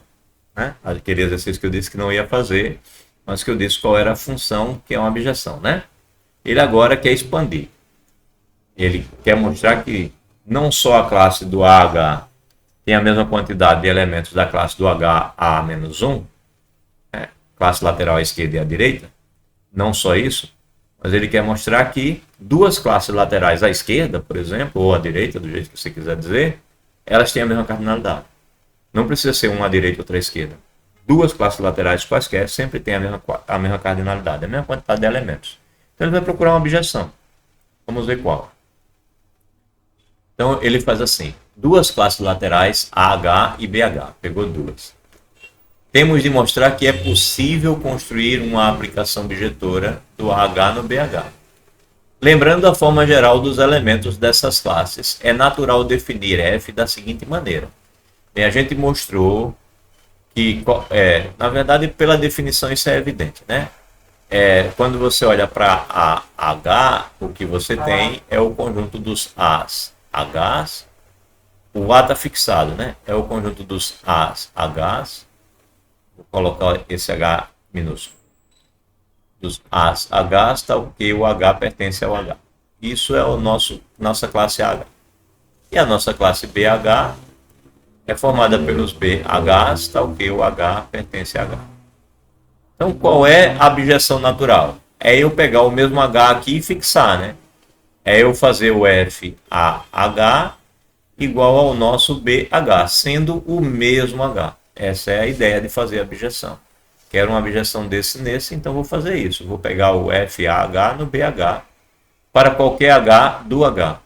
E aí eu vou variando o H aqui e vou mostrando que sempre para um eu tenho outro, para um eu tenho outro, portanto vai haver uma abjeção. Então, sem maiores dificuldades, prova-se que F é injetora e subjetora, de fato. Aí ele vai mostrar por quê. Aí ele pegou aqui. Se você pegar dois elementos, H e H1 em H, e você fizer F de AH igual a F de AH1, então o que ele está fazendo? Ele está pegando aqui um elemento que está na classe AH e ele vai relacionar com o elemento que está na classe BH. Aqui ele pegou dois. Ele pegou AH1 e ele pegou AH. E aí ele está supondo que o F do AH1 e o F do AH deram no mesmo resultado. Isso significa dizer que ela não é injetora, a menos que esses dois caras sejam iguais. Mas se eu disser que dois estão indo para o mesmo resultado, ou seja, se acontece essa igualdade, e eles sendo diferentes, então ela não seria injetora. Aí ele diz isso, né? Suponha que elas são iguais. Então eu teria o quê? O F do AH vai levar no BH, pela nossa definição. E do AH1 vai levar no BH1. Ok. Como, porém, todo elemento de G é regular, ou seja, eu posso multiplicar por B a menos 1 do lado esquerdo, vai valer a lei do cancelamento. É isso que significa dizer ser regular. Eu multiplico por B a menos 1 à esquerda e eu tenho B a menos 1 B H1. Então eu vou ter que isso aqui é E, então é H, aqui é H1. Então eu concluo que o H e o H1 são iguais. Portanto, se o H e o H1 são iguais, eu tenho que o AH1 e o AH são iguais. É isso que ele vai concluir aqui, né? São regulares, então você tem que o H é igual ao H1, né? Portanto, o AH é igual ao AH1, ou seja, não tenho como ter dois caras diferentes indo para o mesmo valor. Se eu tentar fazer, eu vou descobrir que eles são iguais. Eles são iguais. Portanto, ela é injetora. Agora, para mostrar que é sobreinjetora, é mais simples ainda, né? Eu não tenho como pegar um cara aqui no BH, peguei um cara aqui qualquer no BH. Peguei um Y qualquer aqui no BH. Se eu pegar um Y aqui no conjunto BH, esse Y, ele é da forma BHzinho. Né? Ele é obrigatoriamente da forma BHzinho. Ora, mas se ele é da forma BHzinho, eu pego o elemento A e multiplico pelo mesmo Hzinho, e aí eu tenho um cara que a nossa F vai levar daqui para cá. Então, dado um aqui, eu sempre tenho um aqui. É o que ele está dizendo aqui, né? Se eu pegar um Y no BH, Y vai ter essa forma de escrever, para um H pertencendo a BH. Tomando-se então um X da forma A, multiplicando o mesmo H, que vai estar aqui, você vai ter que o F de X, que é o F do AH, vai ser o BH, que é o Y. Então, dado um aqui, eu tenho um aqui, logo ela é sobreinjetora. Em particular, todas as classes têm a mesma cardinalidade de H. Ainda tem mais esse detalhe, né? Eu acabei de provar que qualquer classe AH vai ter a mesma cardinalidade, né? Vai ter a mesma cardinalidade de qualquer outra classe BH. Então, se o A for o E, eu vou ter que EH vai ter a mesma cardinalidade do BH.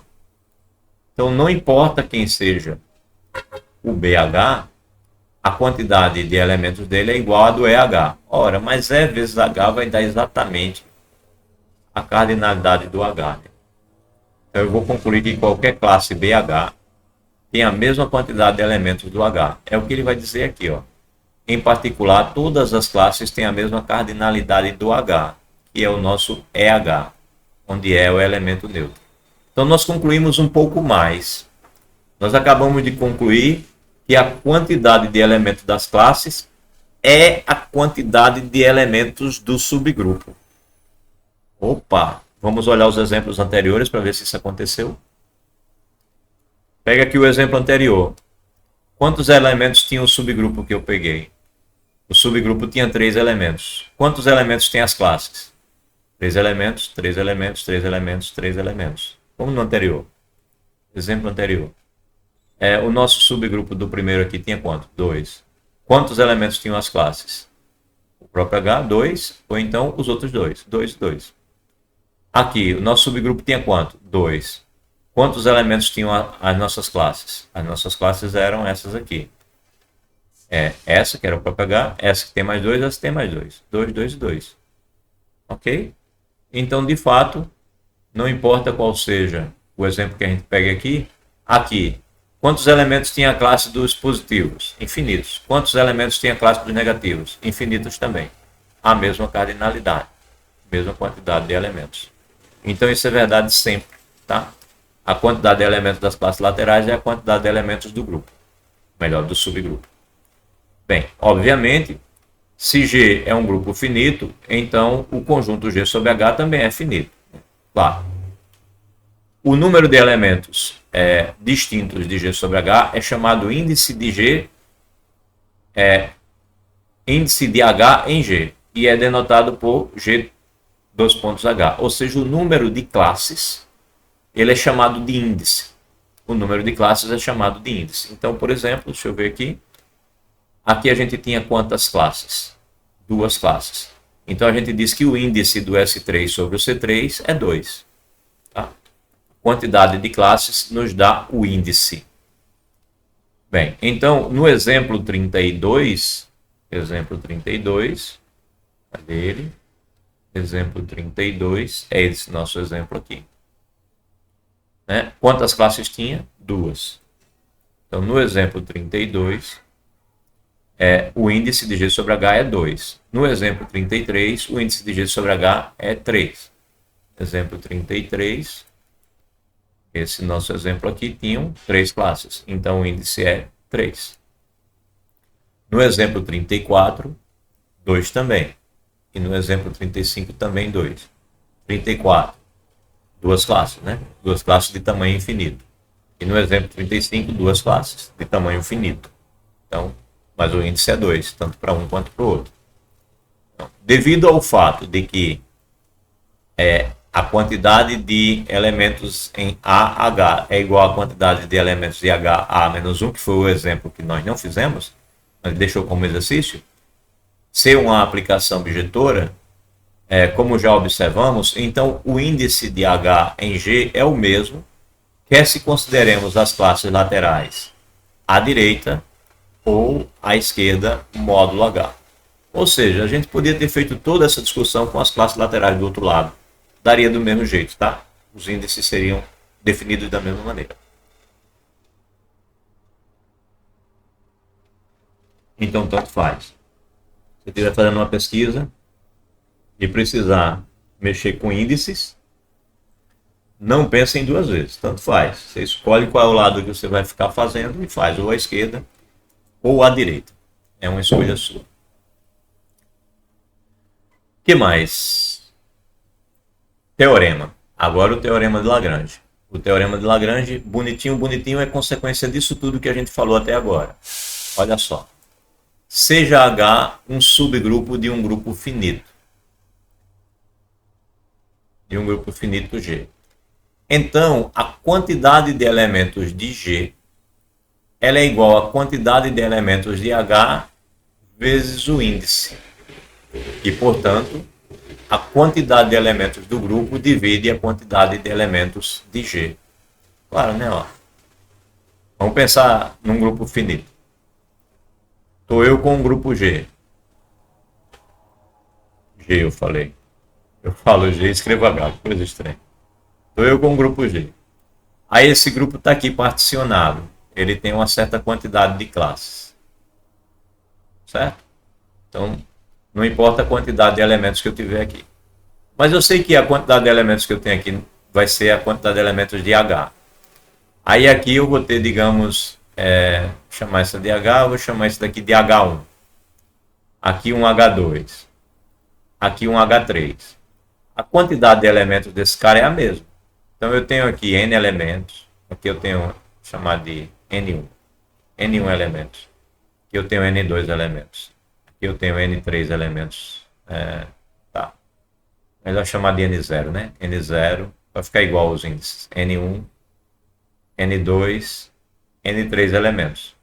Então quando eu somar N0 mais N1 mais N2 mais N3, eu vou ter exatamente a quantidade de elementos de G. Ele chamou aqui de ordem de G, vou escrever igual. Vou ter exatamente a quantidade de elementos de G, ordem de G. Certo? Só que todo mundo aqui tem a mesma quantidade.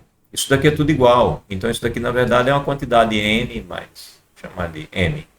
É uma quantidade M de elementos, é tudo a mesma coisa. Né? Porque as classes todas têm a mesma quantidade de elementos. Vai dar a quantidade de elementos de G. Ou seja, essa quantidade aqui, digamos,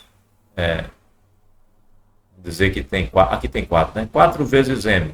4 vezes M dá o total de G. Isso significa dizer que M divide a quantidade de elementos de G. M divide a quantidade de elementos de G. E quem é o 4? O 4 é justamente o índice, né? A quantidade de classes. Então você tem que o índice de G sobre o nosso H, que é esse 4 aqui, vezes a quantidade de elementos que tiver no H, ou seja, a ordem do H, vai dar a ordem do G. É o que ele afirmou aqui, ó. A ordem do G é a ordem do H vezes o índice, tá? Pensamentozinho rápido, dá para ver que de fato é verdade, né? A gente enuncia com mais facilidade isso. A gente diz assim: se você tem um grupo finito, aí tem um subgrupo dele, consequentemente é finito, a quantidade de elementos desse subgrupo divide a quantidade de elementos do grupo. O teorema de Lagrange ele é mais conhecido dito dessa maneira: a quantidade de um grupo finito, a quantidade de elementos de qualquer subgrupo, que também vai ser finito, divide a quantidade do grupo todo. Tá? Esse é o famoso teorema de Lagrange, que foi construído agora pela gente aqui, devagarzinho e de maneira bem concisa. Aí a demonstração. Ele diz aqui: suponhamos que G sobre H é R, ou seja, a quantidade de classes ele chamou de R. Aí seja, né, o G sobre H, ou seja, o quociente, o A1H, o A2H, o ARH, são R classes. Então, devido à proposição 19, a gente tem que o G vai ser a união das classes, né?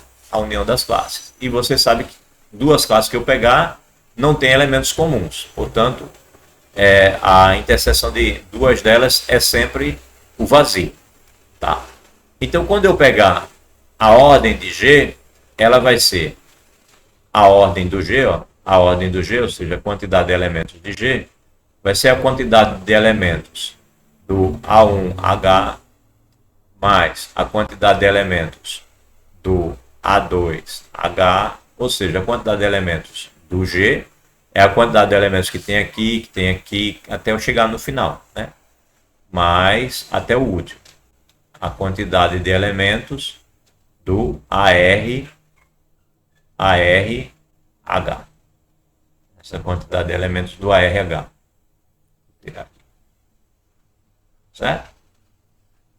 Então, a quantidade de elementos do G vai ser igual à soma das quantidades dos elementos daqui, ó, do A1, do A2, até o ARH. Essa quantidade. Só que a gente mostrou que todas essas classes têm sempre a mesma quantidade, que é a quantidade de elementos do H. Você tem que a quantidade de elementos do G vai ser a quantidade de elementos do H mais a quantidade de elementos do H mais a quantidade do elemento do H. Quantas vezes?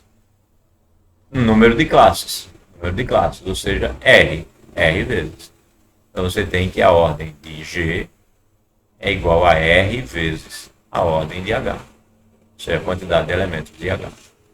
Né? Então, quem é R? R é o índice, ou seja, é o G sobre H. Então, a ordem de G é o índice vezes a ordem de H. Certo? Que é o que ele queria demonstrar. Né?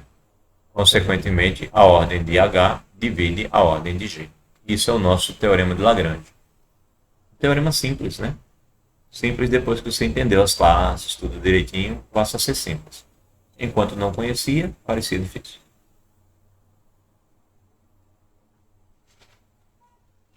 E eu fico feliz se na mente de vocês ficou pelo menos um pouquinho da ideia do teorema de Lagrange. Aí agora, diga-se de passagem que, apesar do nome, não é de Lagrange. Matemático do qual falamos na abertura neste capítulo, a demonstração geral que acabamos de fazer desse teorema. Na época de Lagrange, o conceito geral do grupo ainda não havia sido formulado. Na verdade, Lagrange apenas usou o teorema numa situação, ou seja, ele já tinha percebido que era verdade, ele só não escreveu essa demonstração. Muito particular, mas extremamente importante. Em uma pesquisa que visava encontrar uma ligação entre a solução algébrica das equações e as permutações das raízes das equações. Então ele percebeu a ideia, até usou a ideia, mas não escreveu a demonstração. Mas como perceberam que ele já sabia e ele era um cara famoso da época, chamam até hoje de teorema de Lagrange. E aí tem algumas consequências do teorema de Lagrange, né? Alguns corolários. tenho 14 minutos para falar delas. Vamos lá. Primeira, uma sequência. Se G for um grupo finito, então a ordem, ou período de um elemento de G, ela divide a ordem de G. Bem, a gente viu que se eu pegar o conjunto de todas as potências possíveis de A, isso daí é um subgrupo do G. Então, se ele é um subgrupo de G, a ordem desse grupo, que é o gerado por A, divide a ordem de G. Porque a ordem de qualquer subgrupo divide a ordem de G e o gerado por A é um subgrupo. Ok? Então, e o quociente de G sobre H, o H sendo isso, nós temos aqui o índice, vale o teorema de Lagrange. É isso que ele está dizendo. Aqui no lugar do H, ao invés de escrever ordem do H, ele está escrevendo ordem do gerado por A. É uma aplicação imediata, né, do teorema de Lagrange. Se você pegar um elemento e pensar no gerado por ele, isso forma um subgrupo e, consequentemente, a quantidade de elementos daqui divide a ordem de G. A gente chama essa quantidade de elementos também de ordem do A. Ordem do A. Tanto faz. Corolário 2. Se A é um elemento de um grupo finito, então A elevado à ordem de G é o elemento E. Você pegou um A pertencendo a G, G é finito. Se você pegar o A e elevar a quantidade de elementos que tem em G, isso vai dar o elemento neutro de G. Demonstração. Ele pega H a ordem de A, ou seja, ele pegou o H como sendo um número, e quando eu pegar o A e elevar a H vai dar E. Esse H é o menor inteiro que isso acontece, certo? Qualquer outro inteiro que isso aconteça tem que ser maior do que o H, por isso que H é a ordem de A, ou seja, H a ordem de A. Portanto, H é o menor inteiro estritamente positivo tal que isso aconteça. Bem, mas devido ao corolário anterior, se você olhar para a ordem de H, esse cara, o H, é exatamente a ordem desse cara daqui. Então, devido ao corolário anterior, você pode substituir essa ordem de H por esse índice, que é o H. Certo? Então, isso aqui, esse Hzinho, ele é a ordem do gerado por A. Então, no lugar da ordem do gerado por A, eu posso colocar esse Hzinho, em que H é o gerado por A. Portanto, A elevado à ordem de H é igual a A elevado. Bem, a ordem A elevado à ordem de G, né? É igual a A elevado ao índice G sobre H vezes H. Então, isso vai ser multiplicando, mudando a ordem disso, né? Você está com A elevado ao índice G sobre H e isso multiplicado por H. Então, ele foi e mudou a ordem aqui, botou A elevado a H e isso elevado ao índice de G sobre H. Ora, mas isso vai ser igual a elevado a H é E, então vai ser E elevado a G índice de H, isso vai ser E. E isso daqui nada mais é do que A elevado à ordem de G. Então isso mostra que A elevado à ordem de G é igual a E. As igualdades que ele fez aqui. E terceiro corolário, seja G um grupo finito, cuja ordem é um número primo. Opa! Aí agora vem uma coisa importante. Isso tem desdobramentos interessantes. Vai para lá no teorema de Silo, tá? Então, que a gente não vai ver. Mas vocês podem continuar lendo, né? Pro resto da vida. Tem muita coisa para aprender. Então, seja G um grupo finito cuja ordem é um número primo. Então, tá. Quando eu olhar, eu gosto de escrever quantidade de elementos de G assim, tá? Do que O de G. Então, a quantidade de elementos de G é um número P'. Tá? Então, G é cíclico. Olha a primeira afirmação que eu posso fazer. Se a quantidade de elementos for primo, então G é cíclico. E os únicos subgrupos de G são os triviais. Ou seja, G é cíclico e os únicos subgrupos de G são os triviais. Claro, né? A demonstração é de intuição fácil, né? Eu pego H e H é subgrupo de G. A quantidade de elementos de G é um número primo. Então, quando eu pensar na quantidade de elementos de H, o teorema de Lagrange me garante, que essa quantidade de elementos de H vai dividir P. Só que P é primo. Quem é que divide um número primo? Só tem dois números que dividem um número primo. O número 1 e o próprio número primo. Então, o teorema de Lagrange garante que a quantidade de elementos de qualquer subgrupo de G vai dividir esse número P'. Ora, então só tem duas possibilidades. A quantidade de elementos de qualquer subgrupo de G ou vai ser o próprio número primo, ou a quantidade de elementos vai ser 1. Se a quantidade de elementos for o próprio número primo, significa dizer que esse subgrupo, o cara que está contido em G, tem a mesma quantidade de elementos que ele. Então, isso significa dizer que H é o próprio grupo. A outra possibilidade é que o H só tem um elemento. Então, o H só pode ter o elemento identidade. É o menor subgrupo que eu posso ter. Então, o H é o grupo todo, o H é o elemento identidade. Portanto, H é um grupo trivial. Os únicos subgrupos são os triviais. Ou seja, E ou o próprio G. A demonstração, ele escreve essa ideia aqui. Vamos ver. Seja P a ordem de G. Ou seja, pegou isso aqui. Com P sendo o número primo maior do que 1. O grupo G possui um elemento A diferente do elemento neutro. Já que o G é um número primo P, é maior do que 1. Então, consequentemente, o G não só tem o elemento neutro, ele tem mais alguém. Aí ele diz, pegue o H como sendo gerado por esse elemento a mais. Né? G não vai ter só o elemento neutro, vai ter pelo menos um elemento A. Aí ele pegou o H como sendo gerado por A.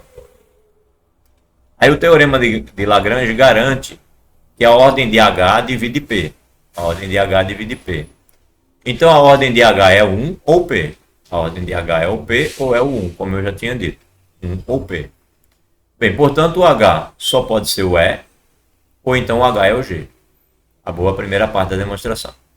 Então, como a primeira dessas hipóteses é impossível, o G teria que ser o H. Né? Então, para o H ser só o E,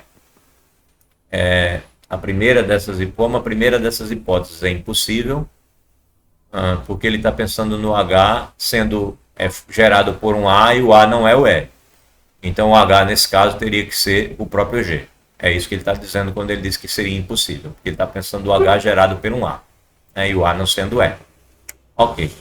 Então você tem que o G é o H e portanto o G é cíclico. Você teria G cíclico. Que é o que ele quer mostrar, né? Se a ordem do G for primo, então G é cíclico. Beleza. Por outro lado, se J é um subgrupo de G, pegou um outro subgrupo agora, pegou o subgrupo J, subgrupo de G. Então, ainda devido ao teorema de Lagrange, a quantidade de elementos de J divide a quantidade de elementos de G. Aí agora ele está no caso mais geral, não está pensando no H sendo gerado pelo A. Né? Então você teria que essa quantidade de elementos de J divide a quantidade de elementos de G. A ordem de J divide a ordem de G. Daí a ordem de J é 1 ou P, e o J ou é o E ou o J é o G. Aqui no primeiro passo, ele pensou no H sendo cíclico, e no segundo passo ele pensou no J qualquer. Certo? Então ele consegue tudo que ele pediu aqui, seja G um grupo finito cuja ordem é um número primo, então G é cíclico, ou seja, se você for pensar num subgrupo que seja gerado por um elemento A diferente do E, esse subgrupo será o G todo, portanto o G é cíclico, e os únicos subgrupos de G são os triviais. Aí ele mostra claramente que não importa como pensar, a quantidade de elementos de J dividir a quantidade de elementos de G obriga o J a ser ou E ou o próprio G. Ok. Mais alguma coisa? Mais um exemplo e a gente termina aqui nessa página. Deixa eu ver quantos minutos eu tenho. 4. Vamos lá terminar nessa página. Contra-exemplo. Ah, legal. Contra-exemplo. A afirmação que a gente fez foi assim. Todo subgrupo divide a ordem do grupo. Mas eu não disse que todo subconjunto que tiver uma quantidade de elementos que divida a ordem do grupo será um subgrupo. Não. Você pode ter um subconjunto que tem uma quantidade de elementos que divide a ordem do grupo, mas ele não é subgrupo. Agora, se ele for subgrupo, a quantidade de elementos dele divide a quantidade de elementos do grupo. Ok? É o que ele está chamando de contra-exemplo aqui. Ele falou no S4. Bem, S4 até agora a gente não falou nele não. Mas o S4 é assim, né? Você tem as permutações de 4 elementos. Então a permutação identidade é a que mantém todo mundo igualzinho. Aí você pode ter outras, né? Ele pegou aqui, essa é a identidade. Aqui é a identidade? Não, aqui não é a identidade. Ele botou a identidade e botou essa outra aqui. O 1 fica fixo. Aí o 2 vai para o 3. O 3 vai para o 4 e o 4 vai para o 2.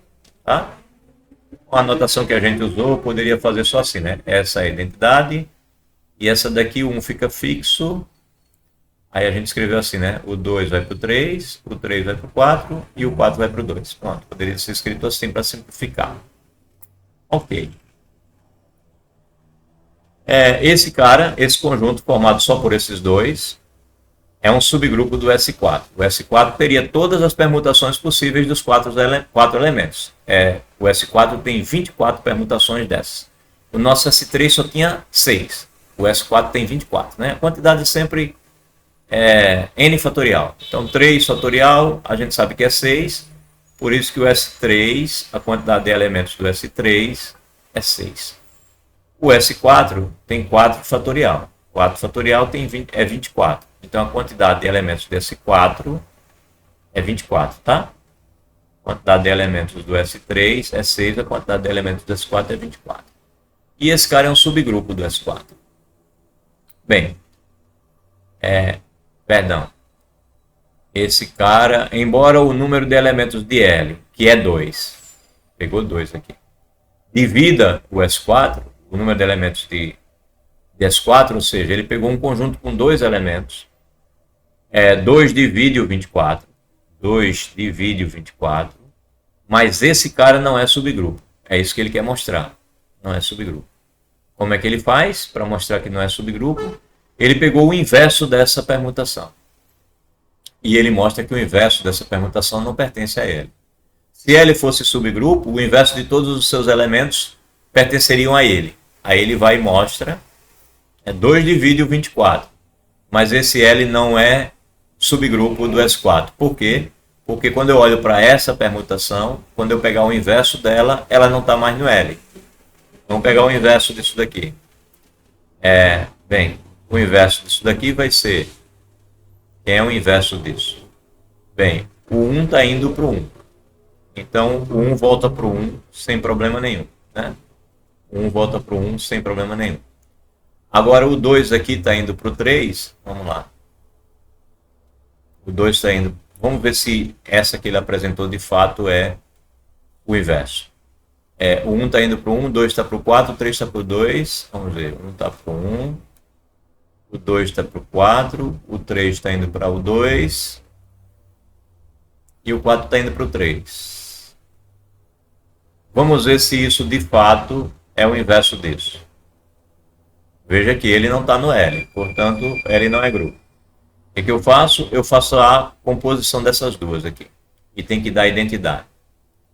Essa daqui tem o 1 indo para o 1, o 2 indo para o 3, o 3 indo para o 4 e o 4 indo para o 2. Vamos ver se isso vai dar identidade. Para ver se realmente é o inverso. Bem, vamos ver para onde vai o 1. O 1 vai para o 1, composta, né? 1 vai para o 1 e o 1 vai para o 1. Então, o 1 vai para o 1. Agora o 2. O 2 vai para o 3 e o 3 vai para o 2. Então, o 2 vai para o 2. O 3. O 3 vai para o 4 e o 4 vai para o 3. Então, o 3 vai para o 3. E o 4. O 4 vai para o 2, 2 vai para o 4. Então, 4 vai para o 4. Então, de fato, a composição dessas duas deu a identidade. Isso significa dizer que a inversa dessa realmente é essa. E essa não pertence ao conjunto L, portanto, L não é subgrupo do S4. Mesmo tendo 2 elementos e o 2 dividindo o 24, mas não é subgrupo. Então, ele está chamando a atenção que dizer que a quantidade de elementos do subgrupo divide a quantidade de elementos do grupo não significa dizer que, se eu pegar um subconjunto qualquer, cuja quantidade de elementos divide a quantidade total do grupo, esse subconjunto que eu peguei é um subgrupo. Não. Você tem subconjuntos que a quantidade divide o total de elementos do grupo, mas esses subconjuntos não são subgrupos. Tá? Agora, se for subgrupo, a quantidade de elementos dele vai dividir a quantidade total de elementos do grupo. É o que ele chamou de contra-exemplo. Bem, nós vamos terminar aqui com essa leitura, exemplo 36. O teorema de Lagrange pode ajudar bastante a determinação dos subgrupos de um grupo finito. Por exemplo, consideremos o grupo S3, cuja ordem é 6. Né? A gente viu aí que tem 6 elementos. É o F0, F1, F2, G1, G2 e G3, como já vimos. Aí diz aqui, os subgrupos possíveis de S3 têm, portanto, ordem 1, 2, 3 ou 6. Ok.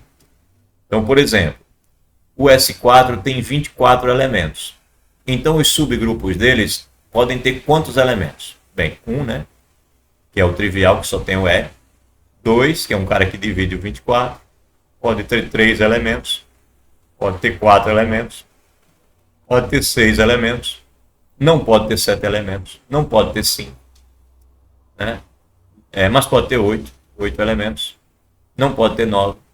Não pode ter 10. Não pode ter 11, mas pode ter 12. Ou pode ter 24. Então, 24 aqui é o próprio S4. É o trivial, né? E esse daqui é o que tiver só a F0, a nossa identidade. Agora, pode ter um subgrupo com 2, com 3, com 4, com 6, com 8 ou com 12 também. Então, saber o teorema de Lagrange faz com que a gente tenha mais facilidade de saber quais são os subgrupos. Porque eu sei que não tem subgrupo com 5 elementos se o grupo tem 24 elementos, porque o 5 não divide o 24. Então, saber o teorema de Lagrange ajuda a gente a achar subgrupos. E achar subgrupos pode ser importante para muitas aplicações, tá? Em várias ciências. Por exemplo, codificação de banco, essas coisas podem ser úteis. Ok. Então, é essa afirmação que ele está fazendo aqui.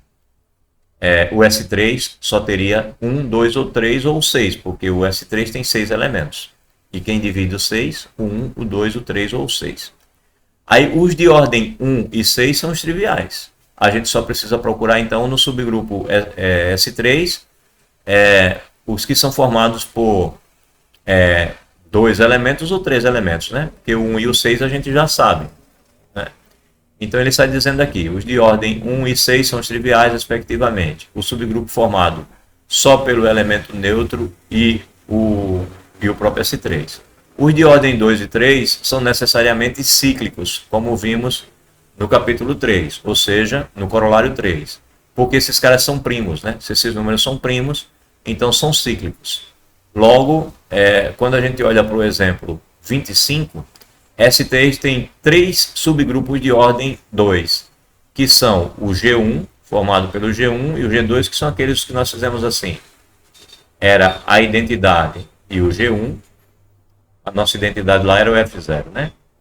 Aí tem o F0 e o G2, e o F0 e o G3. Então são 3 grupos de ordem 2 elementos. São esses aqui, gerados pelo G1, pelo G2 e pelo G3. G1, G2 e G3.